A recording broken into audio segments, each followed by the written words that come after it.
மதுரையிலேருந்து பேசுகிறேன். நான் ஒரு கிரெடிட் லோன் ஆப் வந்து டவுன்லோட் பண்ணியிருந்தேன். அதில் வந்து என்னோடய பேன் கார்டு எல்லாத்தையும் அப்லோட் பண்ணியிருந்தேன்.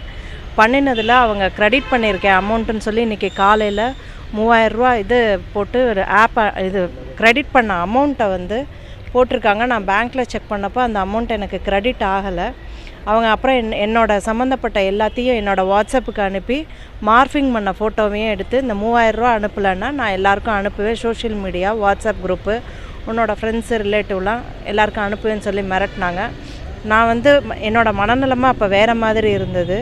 அப்புறம் சைபர் க்ரைமில் வந்து நான் வந்து இது கம்ப்ளைண்ட் கொடுத்தப்ப இங்கே நல்லா கவுன்சிலிங்கும் கொடுத்தாங்க.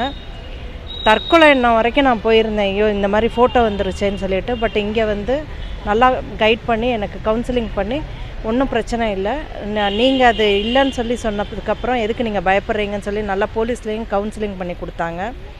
இதை மாதிரி ஃப்யூச்சரில் யாரும் தயவு பண்ணி எந்த இதுவும் ஆப்பையும் டவுன்லோட் பண்ணி லோன் வாங்காதீங்க. இது ஒரு அவேர்னஸ்க்காக தான் நானுமே சொல்கிறேன்.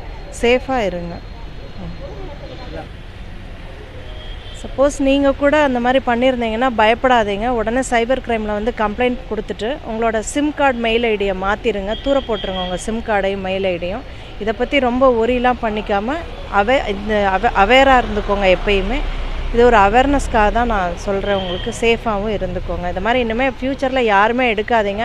இன்கேஸ் சப்போஸ் என் ஃபோட்டோ என்னோடய ரிலேட்டிவ்க்கோ ஃப்ரெண்ட்ஸுக்கோ வந்திருந்தாலும் தயவு பண்ணி அந்த லிங்க்கை டச் பண்ணாதீங்க. டச் பண்ணால் உங்களுக்கும் அதே மாதிரி ஃபோட்டோ உங்கள் ஃபோட்டோவை மார்ஃபிங் பண்ணி அனுப்புகிறேன்னு சொல்லி மிரட்டுவான். அதனால் அந்த தப்பை பண்ணிடாதீங்க, பார்த்துக்கோங்க.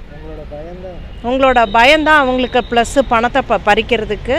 நான் வந்து பணம் அவங்களுக்கு அனுப்பவே இல்லை. நான் நேராக சைபர் க்ரைமுக்கு எங்கள் அண்ணனோட நான் வந்து கம்ப்ளைண்ட் கொடுத்துட்டேன். பட் நான் இப்போ ரொம்ப தெளிவாக தான் இருக்கேன். அந்த வந்த எண்ணமே எனக்கு மாறி போயிடுச்சு. நல்லா கவுன்சிலிங் பண்ணாங்க. தேங்க்யூ தமிழ்நாடு காவல்துறை அண்ட் சைபர் க்ரைம் போலீஸ்க்கும் தேங்க்ஸ் சார்.